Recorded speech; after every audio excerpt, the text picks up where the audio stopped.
Hello, people! Hello, hello. How are you guys doing? I hope you're doing fine. So, in this video, we wanted to talk to you about something that happened with us, and we actually waited a little bit for it to be an actual testimony that we could share with you guys because at the time it was kind of like a lot. Yeah.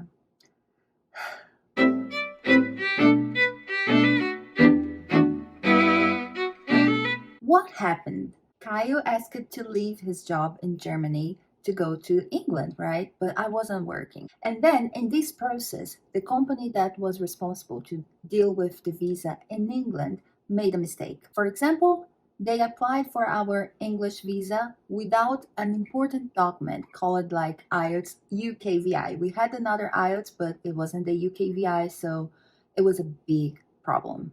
For those that don't know, IELTS is a proficiency English test. Basically, we did this test and we had everything correctly, but we needed to have these different tests, which the only real difference is to have a different number at the end of it. Because of this all, we had to take the right IELTS, actually only Caio, but like it took time, right? Bear in mind, we didn't have a job. So right when we thought that everything was gonna finally start to walk again, the pandemic started. Ta-ta! Not only that, we were so trusting of the process that we actually sent all of our things away. Yeah, so we were in Germany, but our staff moved to England. And so we also had to deliver our apartment that we're living in Germany. So where we're gonna be living like throughout this whole process. Yeah.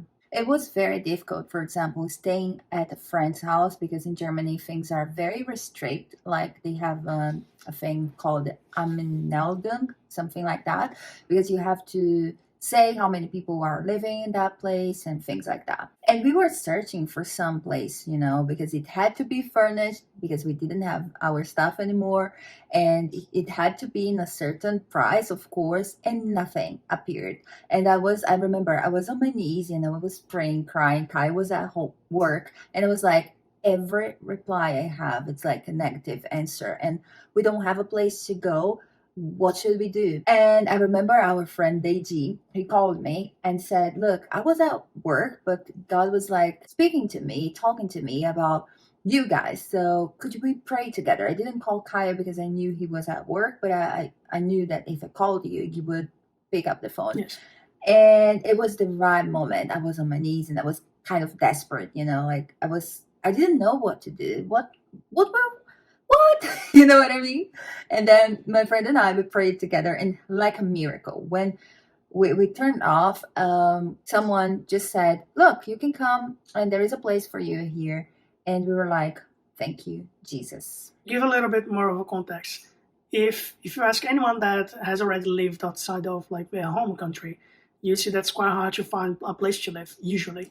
Not only that, but in our situation it was even worse because we couldn't have any kind of apartment. We needed somewhere that could have some kind of contract by like monthly or something like that, so that we could, as soon as we had the visas, could just get out and go to the UK.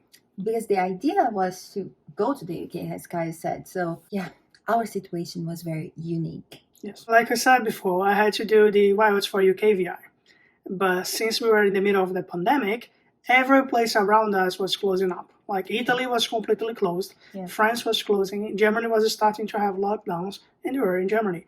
So I was looking for a place that was nearby that we could do the test and then come back. And while we were doing that, the only place that I actually found was in Portsmouth, UK, which was quite close to Brighton, where we actually moved in. I went there to do the test. And when I got there, I was actually stopped at immigration because I had just applied for a visa. The visa wasn't really refused, but it was annulled, so I had to redo it. And then I was in the country for apparently no reason at all. So the guy was like, okay, so it says here that you don't have a visa and you had applied for a visa, so why are you here? And I was like, I am here to do an exam. This was the only place that I could find that was like nearby, and also it was on a date that was closed. And I pretty much have everything here. Like you can see, I have the hotels, I have the exam, and as soon as I do it, I'll be going back to Germany. And I had to be contained there for like almost 1 hour or 2 hours, and I was pretty much like feeling awful because it was as if I was doing something completely wrong. But we didn't do anything wrong. Yeah. It was the company, and From my side of the story, of course, I didn't go with him because we weren't working, as I said, so we were like trying to save as much as possible. And then I stayed in Germany, but I was like kind of counting the time, that he would get to in the UK and live the flight. And it was like he didn't say anything, and of course I was texting him, and he wasn't replying because he was with the immigration. So I was like, God, I don't want to start, overthinking, but something's not right? Because it has been like, I don't know, 6 hours since he traveled, and Europe's pretty close, so the flight should be so short. And I was like, what's going on? When he told me what happened, I was like, in tears, of course. Yeah. At the end of the day, they let me in. I went to the hotel. The next day, I went to do the exam, and then I went back to Germany. And I passed on that exam, so I got my visa. Yes. Yeah. The time was passing by, and we had to renew like month after month our provisory apartment we had in Germany. Another testimony is that they actually upgraded us. Out of nowhere, they just got to us and said, okay, we see that you guys are in a difficult situation right now. We have this other apartment. It is more expensive. It is better. But what we can do for you is that you're going to continue to pay exactly what you were paying for this one, but you'll be upgraded for that one for free. Yeah, there is a video I recorded and I uploaded here. But at the time, as we said previously, we didn't want to share lots of details about it. So you probably don't know and don't understand like the full context if you just watch that video. But our point, like at that time, we were like, this is a miracle. And we were living like miracle after miracle, day after day. We were like, this is the provision of today. And we will tell you more about it soon. Because how were we living without like a job? No. How? Where did you get money for, especially being in a special home? Yeah. So we had some measures of savings. We were pretty much praying every day that it would be enough for us to pay for everything and also like live, basically. Yeah. So a tip for you, always save money. I know cost of living everywhere in this globe is expensive. But like if you receive, I don't know, 100, do not spend this 100. Try to live with, I don't know, 80, 70 if possible, and then you save 30. Let's say, because it's very, very important saving some money because, oh my God. In our situation, I had to live without receiving any kind of salary from February up until June or July. Yeah. So it was super tough. Mm-hmm. And if you didn't have the emergency savings, you wouldn't be able to live. But one of the biggest testimonies we want to share with you is that we had everything we needed. Not that we wanted, but what we needed, we had. Every day that we were like, okay, the money is running out. We need more money. We need to go to the UK. And then out of nothing, like you would get, say, tax refunds from Germany. And then would get tax refunds from Brazil. And then we would get some kind of reimbursement from this or from that. It's common when you pay extra for like a deposit for the apartment. So we got in another month a deposit back, So lots of, month by month, it was like miracles after miracles. And you might be thinking, that's normal. Like everybody receives that. But the point is that when we were living it, it was like, okay, we need money for this Friday. And you were like on Thursday, let's say. And then at the end of Thursday, we would receive the money that we needed. Yeah, it was like a unique and special time for us. Yes. And throughout this process, we had lots of friends that helped us. Not a lot, but a couple of friends. For example, our friend Amelia was pregnant, and we needed to print the documents for the UK immigration. Over 100 pages. We had no copy place around us because it was a pandemic, everything closed. So we didn't have a printer, and we had to print that document. Yeah, she just traveled like more than 1 hour, pregnant with, I think she was like 9 months old, or she was 9 months, pregnant, and she made this huge effort to help us and to serve us, just, lending the printer. And it was like, oh, thank you so much. And yeah, it was like the small and big details, that we should always be grateful and remind this as part of our history, right? Yes. Not only on Amelia, but we also have lots of other friends that are worth mentioning, like Rosa Marina, which helped us going to her place to deal with like some visa stuff. that we needed to do in Munich.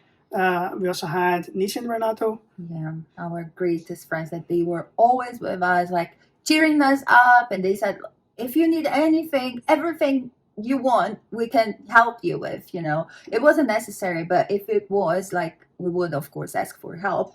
And we had also June and Stefan, and we had Stacy and Tati that always called us to pray with us, right? Along with Deiji and Camila, Tamiris and Felipe. They were always praying with us, and they were of great help. No one knew what we were, passing through. And it was a moment of desert, I remember, like, we sent everything to the UK. We were in Germany just with one small luggage, because we packed everything and we said, yeah, the visa will arrive, let's say today or tomorrow, and then we go straight ahead to the UK, right? So let's just pack for a week so we can stay a week in a hotel, and then we can go. So this week was actually more than 6 months. But my point is, we packed for a week, and we didn't have, first of all, money to shop for clothes and things like that, and we didn't have any place to shop because it was the pandemic. Again, I have to reinforce that.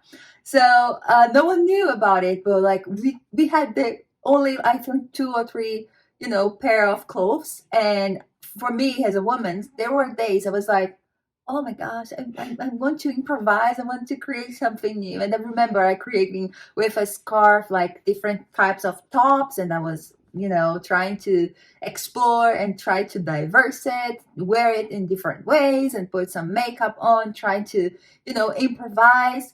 And seriously, like, no one knew that we were like facing this hard moment, almost like without money, and going to the supermarket and shopping for the cheapest things ever. Like, only it is 20 cents. This is what we are going to take. The meat, what's this cheapest one? It was like for the cheapest price ever, because we were saving, and we had sometimes like 10 euros at our bank account, and we were like trying to not get desperate about it. And it was the pandemic, and then everything else you may know. So we were like, it was a unique time, right? Yeah, of course we were quite anxious at some points, especially like when we're getting to like this, oh, we need money on Friday and it's Thursday already, and that happened a lot. At the same time. That happened a lot. So yeah, we got a little bit anxious, but I mean, at the end of the day, we were trying our best to trust in God. Yeah. Trust that He would open doors. Trust that He would give us provision, and He did so. So we are super thankful for Him as well. Yeah. So it was a difficult time. We spent 6 months basically without a job, and it was tough. We almost had like no money, and we were like crying a lot. We spent all of our savings and a little bit more. Yeah. But then we managed to finally get to the UK. Yay! 2020! We got back some of the money that we spent, almost everything. And we managed to start our new lives. We spent 2 years in the UK, and I think it was the country that I loved the most, I think, so far. And we had great experience, and we were so grateful and for every single thing we had. Not like talking about the material thing only, but also for the friends that we made. So yeah, have you ever had a time so hard like this before? Yeah, let us know, because for us now it's easy talking about it. We're kind of laughing. I got a bit emotional, remembering this time. But we can say that like it's over now. But when we were facing it, it was so hard. Oh, and another fact is that while we were facing this hard moment, that it was hard by itself, financially, like emotionally, and everything else, I was investigating a huge nodule on my throat. I had my surgery done now, but at the time, the doctors were like, "Oh, this is a huge thing. Maybe you have a cancer," and put everything together. It was like a pressure pan. We were inside of this pressure pan, and it's like this pressure pan was, shaking, and we had our stuff in the UK, and we had to pay in the UK for storage. And then we were in Germany, but we wanted to be there. And then we had the things, we could not work. It was the pandemic, like working from home wasn't a huge thing in 2019, 2010, 20, the beginning actually. But yeah, so we were like facing this hard moment, I think the hardest one in our lives, but God was faithful. We stayed married, nothing happens. Because there is a saying that if you face this time of the pandemic and you are still married, like your marriage is forever, yeah, basically. So, no, but jokes aside, it was a hard moment, but it made us stronger together as a couple because yeah, we woke up together, we slept together. I mean, we spent every day, right? Every hour, and sometimes this suffering, this struggle, like I couldn't record for you guys because I didn't have that much creativity. Kyle loves doing his personal projects, right? But sometimes he didn't do anything, right? Yeah. Because the inspiration was like gone. You just had like this stress, and stress, but it's over. And I truly believe that every desert, every hard time we face in our lives, they're not forever. We have in the Bible lots of examples like Job. We have, ooh, sorry, it was something that was falling. We have Daniel. We have, anyway, lots of people suffered before, and we see lots of testimonies nowadays, and we have this testimony to tell you that we faced a hard time. We know what's living without anything, like basically, but God was a God of the provision. He supplied for us every single day. Our clothes, they could have like ripped apart, but we had them, for 6 months, the same pair of clothes. They were like working fine, the shoes as well. And yeah, you just have to be grateful. And thank you for listening to this. And we hope that this may help and bless your life somehow, somewhere. See you on the next video. See ya. Bye. Bye bye.